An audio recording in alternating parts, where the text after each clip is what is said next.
బంజారులకు ఆ సమాధి ఓ పుణ్యక్షేత్రం. ఇంకా చెప్పాలంటే ముస్లింలకు మక్కా ఎలాగో, హిందువులకు వారణాసి ఎలాగో, క్రైస్తవులకు బెత్లెహేమ్ ఎలాగో, బంజారులకు పౌరగఢ్ అలాగా. ప్రతి దసరా పర్వదినం రోజు కోట్లాది మంది లబాడీలు పౌరగఢ్కు పోటెత్తుతారు. ధన్యవాదాలు. ఇట్లు టోరీ గోడ్ బంజారా యాజమాన్యం.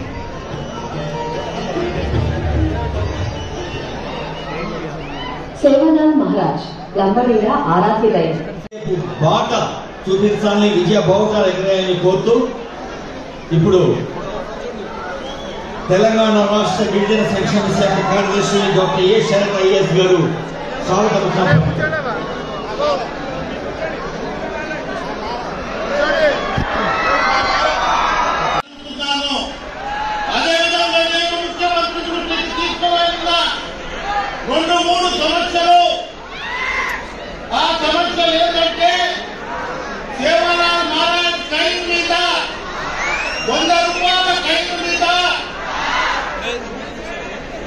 ఫోటో ముద్రించాలంటే ముఖ్యమంత్రి గారు ఒకటే మాట చెప్పారు, రేపు దేశ ప్రధానమంత్రికి ఉత్తరం రాస్తా మీకు 100% సపోర్ట్ చేస్తా.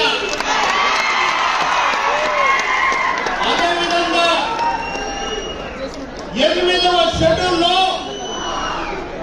40 లక్షల మంది గిరిజనులు ఉంటాం, బంజారాలు ఉంటాం. గోర్మోని గుర్తించాలని 8వ షెడ్యూల్లో అసెంబ్లీలో బిల్లు పెట్టి తీర్మానం పాస్ చేయవలసిందిగా వీళ్ళ తరఫున విజ్ఞప్తున్నాను. మరియు అందరికి అసెంబ్లీ ఉంది,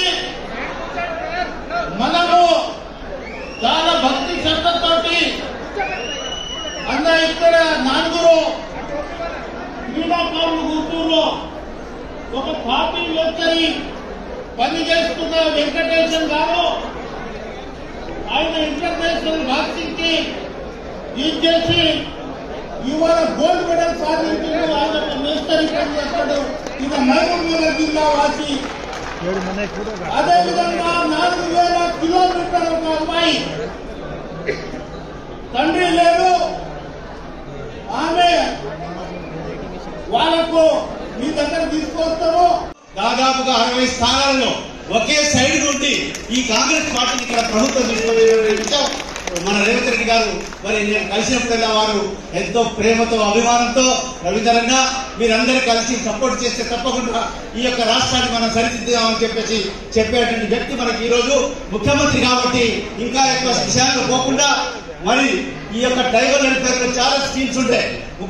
మొదటి విషయం వారికి ధన్యవాదాలు చెప్పేది, సీతక్కను మంత్రిని చేసి వారికి ఒక ప్రముఖమైనటువంటి ఒక శాఖను ఇచ్చినందుకు వారికి ధన్యవాదాలు తెలియజేస్తున్నాం. అదే రకంగా మరి ఇంతకుముందే మన బాలనాయక్ గారు నిన్న చక్కగా అసెంబ్లీలో చాలా విషయాలు చెప్పినారు. ఆ విషయాలు కూడా మన ముఖ్యమంత్రి గారి దృష్టిలో ఉన్నాయి.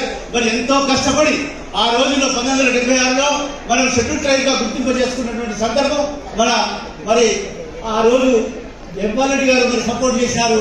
ఈ రోజు దాన్ని ఇంప్లిమెంట్ చేయడానికి 10% రిజర్వేషన్ పెంచడానికి కూడా వారు పార్లమెంట్ మెంబర్ గా ఉన్నప్పుడు ఆ ఇష్యూ ఎక్కడ పెండింగ్ లో ఉందో ఆ ఫైల్ నుంచి కాగితం తీసుకొచ్చి నాకు ఇచ్చి నాయక్ సాబ్ పోట్లాడని చెప్పి దీనికి ఫైట్ చేయమంటే ఆ రోజు మేము కోర్టులో పెట్టి ఆ 10% రిజర్వేషన్ సాధించినటువంటి ఘనత దాన్ని సమర్థించింది మన రేవంత్ రెడ్డి గారు. కాబట్టి వారికి మరొకసారి ధన్యవాదాలు తెలియజేస్తున్నాం. అదే రకంగా గత 10 సంవత్సరాలలో మన తెలంగాణ ఆర్థిక పరిస్థితే కాకుండా ట్రైబల్స్ వచ్చినటువంటి యొక్క నిధులు ఏవైతే ఉన్నాయో అన్ని డైవర్ట్ అయినాయి. వాటిని కూడా చక్కదిద్ది వాటిని ఆ డైవర్ట్ అయిన నిధుల్ని మళ్ళీ ట్రైబల్ డెవలప్మెంట్ కు ఉపయోగించే విధంగా వారు కృషి చేస్తారని తెలియజేస్తూ సేవాలాల్ మహారాజ్ గారికి నేను ప్రే చేస్తున్నా, వీరమయాడి జగదంబకు ప్రే చేస్తున్నా. మన రేవంత్ రెడ్డి అన్నకు మంచి నిండా నీరుల ఆయుష్, అదేవిధంగా ఈ తెలంగాణ వ్యవస్థను చక్కదిద్దడానికి వారికి శక్తిని వాళ్ళని చెప్పేసి కోరుకుంటూ నాకు ఈ అవకాశం ఇచ్చినందుకు నేను ఎక్కువ సమయం తీసుకోకుండా మరొకసారి ధన్యవాదాలు తెలియజేస్తూ, रेवंत रेड्डी जी हम आपके साथ हैं, आप आगे चलो, तेलंगाना को लेकर चलिए, आपके साथ है। समाज के साथ जिस पार्टी के साथ होता है वही पार्टी यहाँ पर सरकार बनाती है। उस सरकार का मुख्यमंत्री हमारे रेवंत रेड्डी जी है। आप आगे चलो, किसी चीज के लिए डरना नहीं, आपके साथ हम हैं, क्योंकि हम तेलंगाना लाने में भी आगे थे। तेलंगाना के लिए क्या क्या हुआ, मुझे कितना नुकसान हुआ आपको मालूम है। वो नुकसान को, मेरा नुकसान छोड़िए, लेकिन समाज को भी बहुत नुकसान हुआ है, तेलंगाना को नुकसान हुआ है। रेवंत रेड्डी जी आप सीधा कर सकते हैं, आप में वो शक्ति है, क्योंकि आपने जो मैं जब आप पीसीसी ప్రెసిడెంట్ हुए उस वक्त ఆ రోజుల్లో నేను చెప్పిన ఈ రోజు ఇక్కడ జరుగుతున్నటువంటి అకృత్యాలకి ఈ కేసీఆర్ కి సరైన మొగాడు రేవంత్ రెడ్డి అని చెప్పాను. అదే నిజమైంది. ఈ రోజు కూడా మిమ్మల్ని ఎన్నో విధంగా కష్టాలు పెట్టాలని చూస్తున్నాడు, కానీ బంజారాలు నిలబడుతున్నాడు. దయచేసి మా చిన్న కోరిక, మంత్రివర్గంలో మరి మీరు ఎట్లా చేస్తారో నాకు తెలియదు, కానీ దయచేసి మీరు ఇక్కడ మా రాహుల్ నాయక్ గారు కూడా చాలా కష్టపడుతున్నారు, ఈ పక్కన మా ఎమ్మెల్యేలు ఉన్నారు, ఆ కోరిక తీరుస్తారని తెలియజేస్తూ చర్య తీసుకుంటా. జై బంజారా, జై భారత్. గౌరవనీయులైన కోమటిరెడ్డి వెంకటరెడ్డి గారు, రోడ్లు భవనాల శాఖ. राम राम।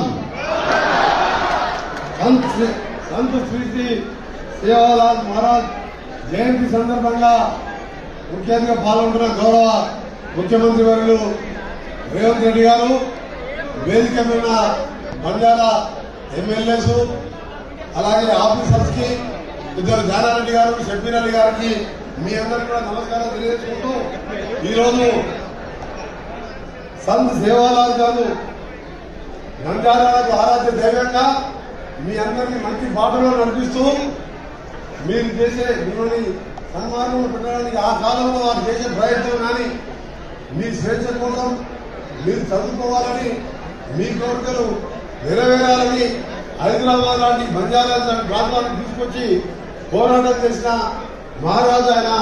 అలాంటి నాయకుడికి ఈరోజు మీ అందరూ కూడా ఒకటే విజ్ఞప్తి చేస్తున్నాం, బంజారా వాళ్ళంటే కష్టానికి మారిపోయారు. అలాగే బంజారా అంటే ఇందిరాగాంధీకి ఎంతో ఇష్టం. లంబాడీలని కమిషన్ గా ఉన్న దాన్ని ఎస్టీలో చేర్పించి మీకు మొదట రిజర్వేషన్ కల్పించింది ఇందిరాగాంధీ అనే సంగతి అందరికీ కూడా తెలుసు. కాంగ్రెస్ అంటే లంబాడాలు, కాంగ్రెస్ అంటే లంబాడాలు అంటే కాంగ్రెస్. ఎప్పుడు కూడా మీరు ఎప్పుడు కూడా కాంగ్రెస్ పార్టీకి అండగా ఉంటున్నారు. మీ అందరూ కూడా బాగా చదువుకోవాలని గత 10 సంవత్సరాల రాష్ట్రాన్ని నిర్లక్ష్యం చేసి ప్రభుత్వ విద్యారంగాన్ని దూరం చేసిందో, మీలాంటి పేద లంబాడీ సోదరులకు ప్రభుత్వ స్కూళ్లు లేకుండా టీచర్ల నియామకం చేయకుండా చేస్తే ఈ రోజు మన గౌరవ ముఖ్యమంత్రి గారు మొన్న ప్రవేశపెట్టిన బడ్జెట్ లో దాదాపు 21,000 కోట్ల రూపాయలు విద్యారంగం మీద పెట్టి త్వరలో టీచర్లు కూడా భర్తీ చేస్తారని మనకు ప్రకటించడం జరిగింది. అందుకని మీరందరూ కూడా బాగా కష్టపడి మీరున్న రిజర్వేషన్ సౌకర్యంతో పాటు కష్టపడి ఉన్నత స్థానాలు చేయాలని, 10 కాలాల పాటు కాంగ్రెస్ పార్టీ ఉండాలా, 20 ఏళ్ళు ఉండాలా, అది మీ చేతిలో ఉన్నది. ఎందుకంటే మండల దాకా నుంచి రాజ్యం, ఇవాళ ప్రజారాజ్యం వచ్చింది. ఇవాళ మండల దాకా ఈరోజు సంత్ శ్రీ సేవాలాల్ మహారాజ్ 285వ జయంతి సందర్భంగా మా బంజారా ఆదివాసీ సోదరులు బంజారా హిల్స్ లో ఉండే బంజారా భవన్ లో వారి జయంతి ఉత్సవాలను పెద్ద ఎత్తున ఏర్పాటు చేసి, ఈ రాష్ట్రంలో బంజారాలకు సముచితమైన గౌరవం ఉంది, మీరందరూ కూడా ఈ కార్యక్రమానికి రావాలని చెప్పి మా శాసనసభ్యులందరూ, మాజీ శాసనమండలి సభ్యులు, ముఖ్యమైన నాయకులు పెద్దలు జానారెడ్డి గారిని, మంత్రివర్యులు కోమటిరెడ్డి వెంకటరెడ్డి గారిని, మొహమ్మద్ అలీ షబ్బీర్ గారిని, ఇతర ముఖ్యమైన నాయకులను, అదేవిధంగా రాష్ట్ర ముఖ్యమంత్రిగా నన్ను ఈ కార్యక్రమానికి ఆహ్వానించడం జరిగింది. ఈ కార్యక్రమంలో పాల్గొనడం అంటే, బంజారా సోదరులను కలవడం అంటే కాంగ్రెస్ కుటుంబ సభ్యులను కలుసుకున్న ఆనందం. ఇందిరమ్మ రాజ్యం వచ్చిందే బంజారాల కోసం, ఇందిరమ్మ రాజ్యం తెచ్చిందే ఈ బంజారా సోదరులు అని చెప్పి నేను ఈ సందర్భంగా తెలియజేస్తున్నాను. ఇంతకుముందు పెద్దలు రవీంద్ర నాయక్ గారు చెప్పారు, అదేవిధంగా మా మిత్రుడు బలరాం నాయక్ గారు కూడా ఇంతకుముందు గుర్తు చేస్తూ 1976లో బంజారా సోదరులను షెడ్యూల్ ట్రైబ్స్ లో శ్రీమతి ఇందిరాగాంధీ గారు చేర్పించారు. ఆ రోజు దీనికి సంబంధించి కీర్తిశేషులు జైపాల్ రెడ్డి గారు పూర్తి స్థాయిలో మాకు అందరికీ సహకరించి ఎస్టీ జాబితాలో చేర్పించడానికి కృషి చేసిండ్రు.